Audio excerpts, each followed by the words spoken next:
I'm going to be doing an overview, a case study of implementation of security controls to get visibility in a nonprofit environment. Okay? That's a little bit different animal. Okay? Typically you see a few more resource constraints, but also we want to see how we can do that given the organizational culture and constraints and what we can do. And the nice part about it is we're going to hit some themes that have been touched already many times today. Okay? We've heard talk about different technologies that are used, different detects. I'm not going to drill in quite as much on that, but you'll see that there are these overriding themes we had throughout the day, and you'll see how we leverage those in to what we implemented.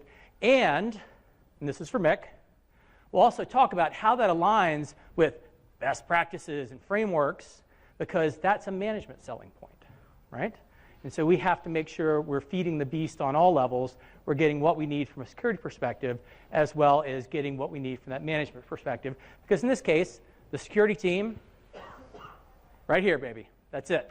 Okay, so when you've got that kind of resource constraint, you have many masters to feed. So let's take a look and see how it looks. First, a little bit about myself.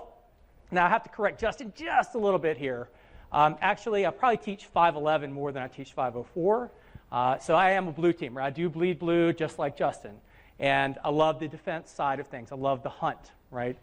So we take a look. We try to figure out what's going on, stop the bad guy, keep our network safe, and that is something that really drives me in my efforts as a security professional.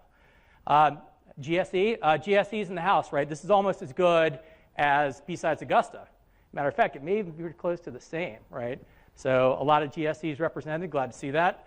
And so as I mentioned, I teach a little bit for SANS, but I also have some of the layer one type of stuff I like to do in the real world, and I've been a coach for many, many years. Coached high-level competitive swimming.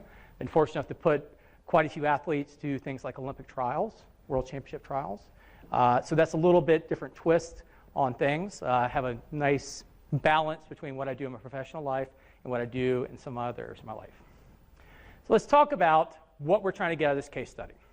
And if you look at the abstract for this talk, we really mentioned, you know, there's all this advice that floats around. Okay? Advice about what should I do. I go to a course and say, well, do this, do this, do this. But how do we really evaluate and measure the value of those things? Okay? And so what we're trying to say is, well, how do I achieve this tactical security visibility? And we'll define that a little more clearly in a moment. And how quickly can I start to get this data together? Okay? And to that end, is there guidance out there I can use? And of course, we know there's a wealth of knowledge out there that people have in this field that we can use to not reinvent the wheel, as Doug mentioned very early today, but that we can quickly pop out and start leveraging existing technologies to meet our organizational needs. Now, the last part here is where we'll spend a lot of time in this case study talking about, well, you know, these things are fantastic. We have guidance, but given the realities of your organization, how much of that is truly achievable? Right? What can I do? What is the art of the possible? Okay? So tactical security visibility, well, what does that mean? Well, in its most simplest terms, it's getting those security relevant events out where I can use them to drive my security operations. Okay? So this is more of a detective mechanism, right? I'm not trying to prevent necessarily, because we're talking about a relatively immature organization, immature environment, where there may not necessarily be strict security controls in place. So what I'm looking for is just to simply start collecting so I can get metrics, so I can use that evidence to drive improvements of the security program while still having the ability to respond to incidents. Okay? Now, we typically think of the two different types of data, right? We kind of drop them into two buckets. I know we do that in courtesy of Seth and Eric in Security 511. We talk about our NSM versus our CSM data. So we have our network data. We have our data at rest. Okay? Now, we're going to focus a little bit more on the latter. Okay? We had some great talks this morning about leveraging DNS and other types of network flow related data. And we're going to look at this from a little bit more from the endpoint perspective to see how we can not only get that tactical security visibility, but also how nicely that can align with some of those best practices that we like to take a poke at sometimes. Okay? So let's talk a little bit more about our target environment. Now, in this case, when I submitted the talk abstract, And I went back to this organization and said, hey, by the way, we're going to talk about what we did here. They said, hey, that's totally cool, but please don't use our name. Okay? So that's why you will not see the name of the organization in the slides, but this is all taken from real examples. Okay? And what I have is a nonprofit with a global reach. When I say global reach, that means we have offices around the world. Okay? So not only in the US, where the headquarters is, but I have offices in China, India, have sites in sub-Saharan Africa, Pakistan, Bangladesh. And now you start to understand there's a little bit more of a challenge here, and it's a global organization, but we're not a multi-billion-dollar global organization. We're a global organization that is getting by on relatively thin resources, not necessarily financial per se, but more on people and skills. Okay? And those, of course, as we talked about the talent gap in cybersecurity, of course, are a much bigger constraint than the financial resources. Okay? But when I first started working on this particular project, there was no security program. Okay? Security team did not exist. The security functions were spread out among different groups in the IT area, but no one really had ultimate responsibility. And so we kind of look at that and say, you know, that's an obstacle. But I believe, as we mentioned in the panel during lunch, it's also an opportunity to build things the way you want them built. Okay, so the question is, what is the right way? Well, the right way, of course, is what is appropriate for the risk tolerance of your organization and what fits the organizational culture and is also reflective of what they're hoping to get out of security, right? That is the mindset I've taken into all my security engagements. Is ultimately, I'm there to enable the mission, right? It's not to say you can't, you won't. It's to say, how can we get to what we're supposed to be doing? Okay? Now, when we're talking about this particular organization, we also had some immediate security needs coming in. And one of the reasons they decided to bring in this effort was because there had been some relatively impactful security incidents. Okay? And not necessarily data breach, but enough that people noticed internally. Disruption of service, inaccessibility of files. We already had some mentions of ransomware in the healthcare sector. This is something that had plagued them a little bit. Disruptions to being able to communicate and send email because their hosts had been compromised and used to send spam. So some problems on a kind of a fundamental level where there was a lack of ability to detect and respond to these things before they became significant. Okay? And of course, like any organization, there's a certain amount of inertia. Okay? This particular organization has been around for over 100 years. Okay? Okay, so it's not new. So talk about institutional knowledge and institutional way of doing things, which means we've kind of set it one way. We really like doing it this way, and we don't really like to change. And even when they decided that security became more necessary, it is, hey, that's a great idea. Just make sure you don't change anything. Okay, well, that's kind of a tough way to proceed, right? We want you to do something, but we don't really want you to do anything. Okay? And so it became a marriage case of working on that evolution towards what we want, rather than coming in day one and saying, hey, by the way, you're all doing it wrong. Because that's not a way to build trust, and it's also not a way to be particularly effective in what you're doing. Thank you. Okay. So the other challenge you faced as we started this effort is a lack of policy. Now, sitting around all day writing policy is not my idea of a good time. Okay? But we're talking about dealing across multiple boundaries internationally. Okay? We're talking about people who are used to an open environment, come from an academic or a scientific background, and to them, the whole concept of monitoring and tracking was a little bit foreign. Okay? So I had to come in there and basically put some policies together first thing and say, hey, you know what? We're going to start collecting data, and this is how we're going to use that data. Okay? And so once that was out of the way, we could really start working on the technical elements. But until we got those things done, we really had to wait and say, by the way, hey, legal, HR, this is what we're planning on doing. Are there any barriers in the way?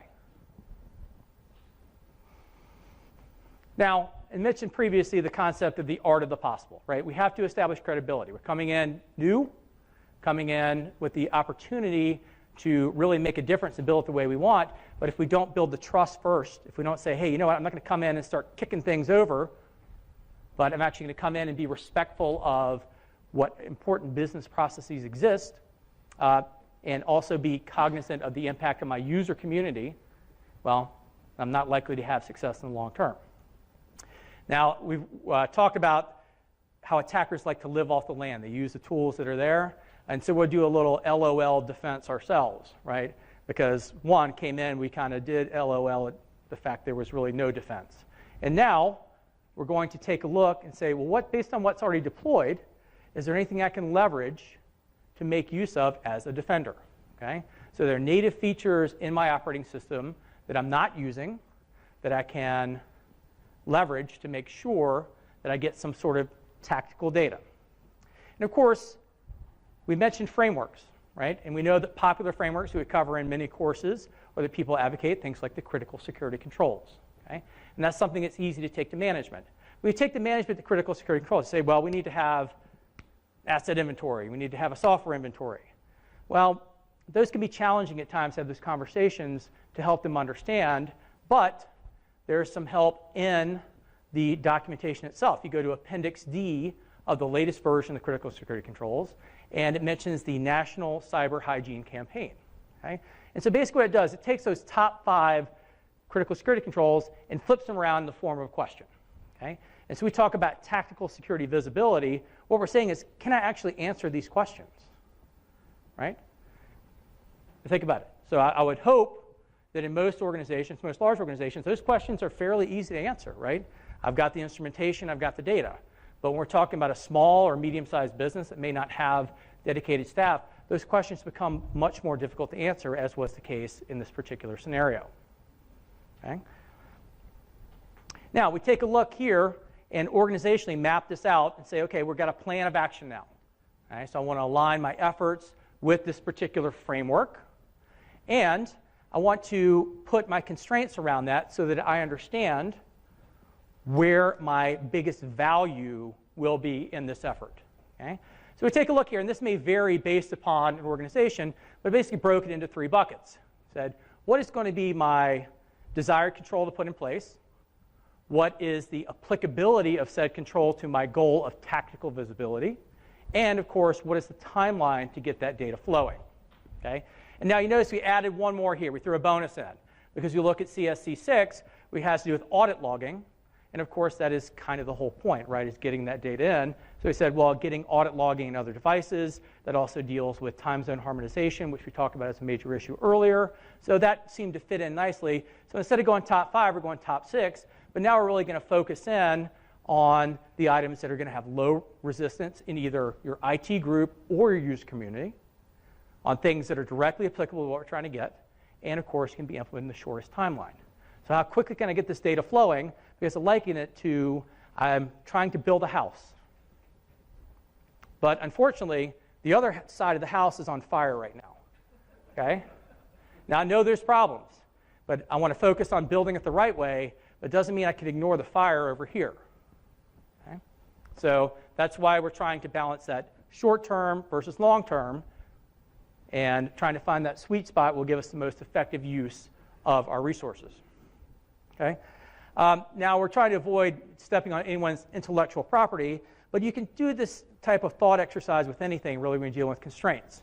And so I'm going to take a look at my quadrilateral here and basically map out my constraints. Okay? So across the top, as I go from left to right, I'm talking about things that have a larger impact on my user community in this case. Now, this is obviously not a comprehensive list of everything, of every data source, every action. But the whole idea is just quickly map out things that are easily accessible, and coming down from top to bottom, things that require increasing involvement of other IT groups. We mentioned that security likes to run its own infrastructure, right? So I want to know, what can I do that doesn't put someone else on the hook to get it done, right?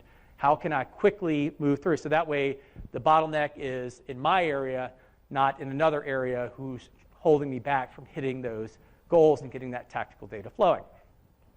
Now, we had a lot of great presentations this morning. It talked about the items in the upper left, firewall data, flow data. Mick mentioned the use of flow data, looking for that internal movement.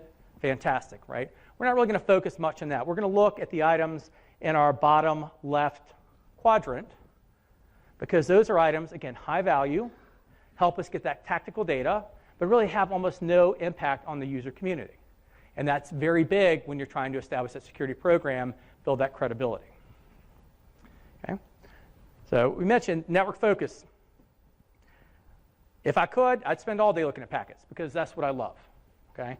I love the analysis, digging through those data, but that network-centric point of view doesn't give me the insight to what's happening on my endpoints. Okay? And as Seth famously said in 5.11, that's where the madness begins, right? That's where all the badness is going on. We know that client-side attacks are the place where people want to knock off your endpoints. So we're missing a lot if we're not looking at the endpoints. Okay? So we're going to leverage what's already there, living off the land. So we've got Windows Active Directory, okay? Pretty standard setup. Windows Active Directory with Windows Enterprise endpoints, but here's our first win. We've got an enterprise edition of the endpoint. That means we get features like App Blocker, right? Which I think is a highly useful, underappreciated feature, and we'll talk about that in detail as we go on. So we also get the ability to manage all of this via GPO, okay? And again, if we're not leveraging the features that are available with GPO, whether it is straight policies or group policy preferences, anything we can use to lock down that endpoint or to make it cough up the data we want, then we're missing out. Okay? Now, as the gentleman before me mentioned, this is like a nice setup, right? He talked about ways we could enable auditing, because the default auditing is anything but sufficient. Okay? So it comes out the log sizes are not large enough. They're not really auditing anything of value. And also remember, even if you have gone ahead organizationally and said, hey, you know what, we knew enough at least to put some audit policy on the domain controllers, does that apply down all the way to your Windows endpoints? Okay?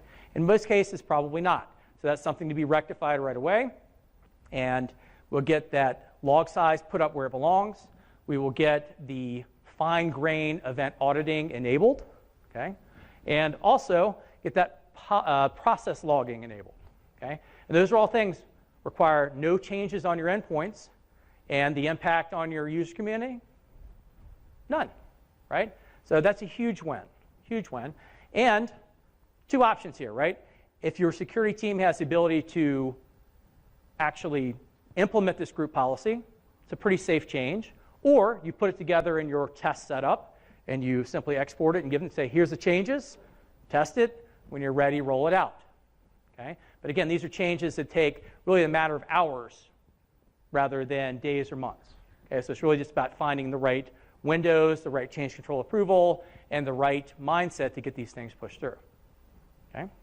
Other things, we mentioned App Blocker already, and this is one of the Windows features of which I am most fond. We'll have a couple slides later on. We look at some of the intelligence we can get out of App Blocker.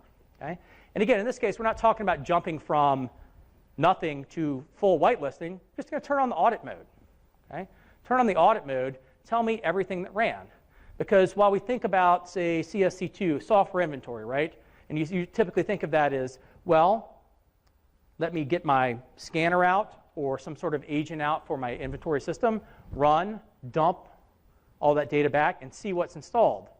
But do I really care so much what's installed, or do I care what's running? Right? Okay? What's running is far more interesting to me, and so from a tactical perspective, it's much more interesting to me of what's running and what's trying to run. Okay? And the nice part about App Blocker, of course, is we have different event IDs to separate things out of the execution. So we have our standard, hey, this ran and it's totally cool to run, event 8002. That's what you get for your Windows executable. But we get the other events. We get the 8003s and the 8007s that say, hey, this script or this particular executable ran, but if we were actually enforcing, I would have blocked that. Now, again, starting with no visibility endpoints, now I can quickly jump in to say, hey, you've got things running that really are running from unusual locations, right? Because we know that most time Windows assumes that if you're not running from program files, if we were in app blocker enforcement mode, it would have blocked it. Okay? So that catches those app data local temp directories and things like that that we talked about already that are sources of malware and droppers and things like that. Okay? Now the downside, of course, is that we're logging to the local system. Okay? But we have a solution for that as well. We want to collect those logs centrally, and we want to filter out the things we don't care about.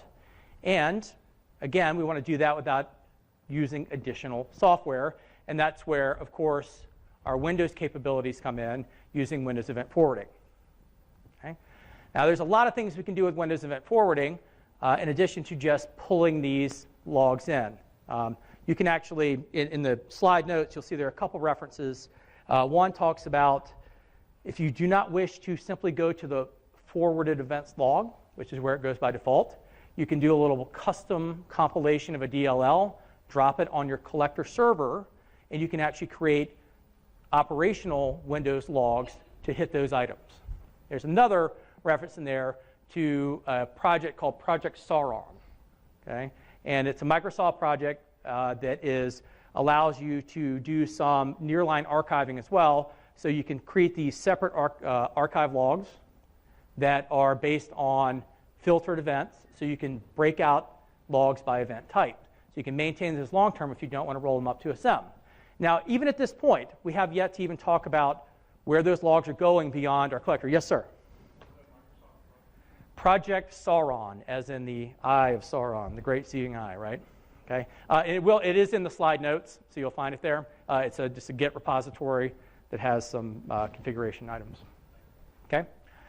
And so at this point, we've got data on a server we control.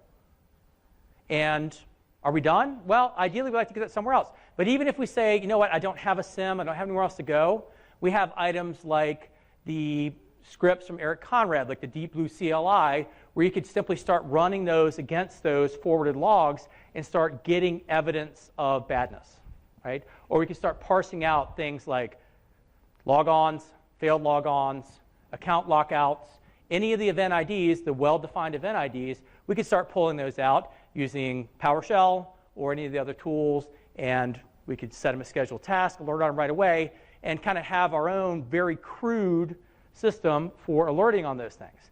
Now, if we're going to get more value, obviously we want to roll them up eventually to some sort of SIM or log aggregation system. Okay? But let's take a look at some of the things we can get out of this. So I know these will probably be a little bit easier once you get to look at the slide decks on your own, but kind of 3 different looks at our app blocker logs. Okay?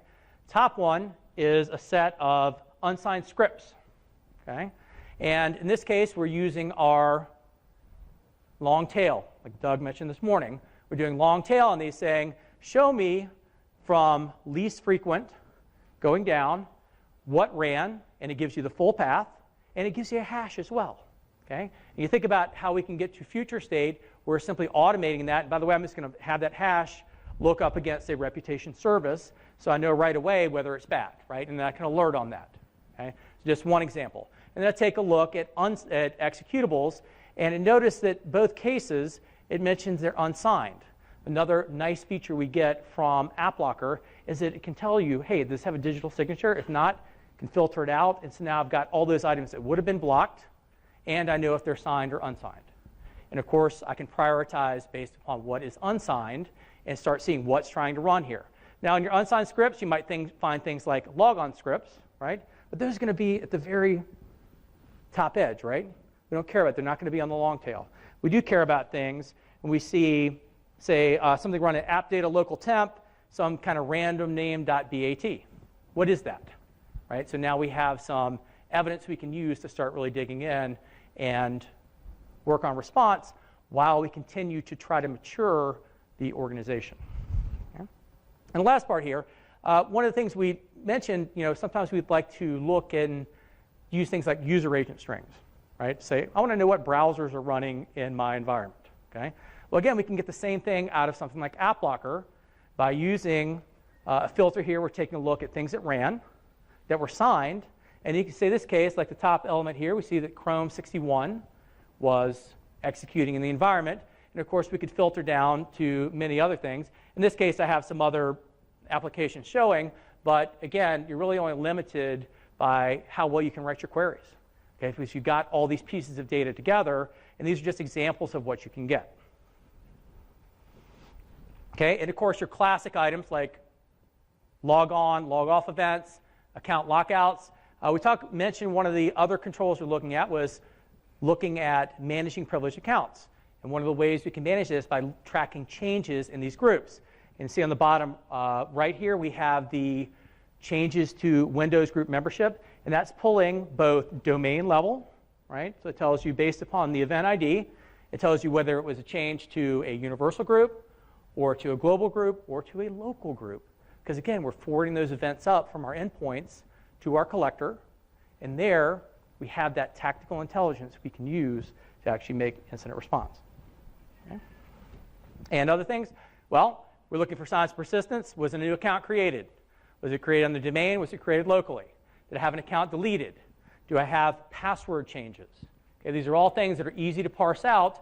And once you roll that data up, it's very simple once you have it from all your things. Now, other things we may want to do, looking in that bottom quadrant. Okay, we talked about quite a bit DNS logging. There were some great examples of things you could do. In addition to the things that were shown this morning, if you take a look at the Internet Storm Center diaries, Xavier Mertens has had 2 diaries on DNS analysis in the last week or so, and there's some excellent stuff in there as well that you can follow up on. So we have lots of ways to dig into that DNS data. And then, of course, DHCP is another one as well. When we think about DHCP as a nice way to get a look at what's connecting to your network, right? So start to answer that first question, that critical control 1 of who's connected to my network. You do have to make sure you change the default log sizes there. There's no group policy template for that. This is a group policy preference you'll have to set. By default, it goes to 70 meg. You say, yeah, 70 meg is plenty big, right? Except it's really 70 meg over 7 days. So it's 10 meg per day, and that's really not sufficient for an organization of any size. Okay? So you have to bump that up to something appropriate, change the registry key. But now the challenge you run in here is now those logs are not going to our Windows logs, so now your Windows event forwarding is out of play. However, again, keeping with that minimally invasive part, we're not necessarily thinking that we'll be able to get away with never installing an agent. But if I have to only install agents on my DNS servers or my DHCP servers, that's certainly a lot easier to sell to the rest of your IT team, right? So we get those pulled in, and we get items like this. And just a couple examples, right? We can parse it out, say this is a very long query. Is it suspicious or malicious? Now, in this case, it happened to be these 2 long ones are actually to Spotify, right? But just because they were going for something like that doesn't necessarily mean they're of no value. It just helps us build things like policy, saying, are we going to allow this kind of streaming in the network, or were you even aware that this was going on in the network? Okay. These are some other things. We see some connections to video, Amazon Video. Well, I don't know. Is that malicious? Not necessarily. But is it something we want people doing during the business day, surfing out, watching their Amazon Prime video? Probably not. Right? And those are things that your management was not aware of. And again, it helps us start to build that base of metrics. Okay? And then finally, other simple things you can do, parsing out interesting TLDs, right? Maybe ones that we see infrequently or ones that we see very frequently, right? So why would I see so many connections to a .io, right? And so we can go in there and examine that and find out, is that legit or is it something that we don't want to happen, okay? And then finally, a quick look at DHCP. Again, some value here. We can look at the number of nodes that are currently connected, okay? So we can go back through and say, give me all the look through the logs and tell me how many addresses have I signed over a particular time period, okay? How many unique addresses? And then how many assets do I have that I've never seen before today? Okay, so the one on the right I think is very valuable. You tell me this is the first time I've seen it today, and while it's redacted in this particular case, you can look at that client and say, does that client match my naming convention? Right? And so we get things that immediately bubble up that visually we can identify as being anomalous. Okay? And so certainly we have other options. If we want to go deeper and dive into that bottom right corner, we can weigh that against the increased impact and the value we get with maybe further intelligence as to what's actually happening. but they become a little bit more intrusive, right? We think about deploying, say, our endpoint security suites. We think about putting in more aggressive web filtering. We think about deploying things like Sysmon, okay? And again, not intrusive so much in the case of necessarily having an impact on user land, but the fact that we have more software to install and maintain and have to involve more people in getting that done. And of course, we want things like PowerShell logging. By default, these Windows 7 systems did not have the required software. They needed the update to the latest Windows management package. And again, that's another software deployment. So while that's something we eventually got, we're talking about getting these things in place quickly. That was not necessarily in the cards. Okay? And of course, we are missing a few things here. So I want you to think of this case study as kind of where we started. Certainly not where we ended and where we stopped, but saying in the course of actually really in a relatively short time, really in about the course of less than a week, we're able to begin collecting these logs and having actionable data as we continue to work on other things over time. Okay? And I mentioned we didn't have endpoint security logs. When I came in, the solution had not been well maintained, didn't really have a lot of value there. So didn't really keep that in thought in this particular case study. No proxy logs, and coincidentally, they weren't using a proxy. So that's something that had to be remedied as well. And no IDS, because at the time, they weren't running an IDS. Of course, now we have Security Onion running, and we've got that NSM data. But at the time, it wasn't available for us. Okay? And just a quick look at how these efforts align to our best practices. And you can see that we can basically take each of these controls that are recommended by something like the critical security controls and see how they align directly with the feature we have. And in most cases, it's a native feature of our Windows environment. Okay? And so if we're talking about going low touch, things that we can do ourselves as a security team that doesn't necessarily have to involve other IT groups or basically create work for other people, that's a great way to go from zero to something as you build over time. Okay? And so these things that we hear, these recommendations we get from our best practices or from our courses, yeah, there's some value there, absolutely. Okay, we can achieve these short-term tactical goals. Really, we can do it with minimal requirements for non-security resources, with minimal impact on our user community. And of course, that allows us to continue to leverage that framework for both near-term and long-term initiatives.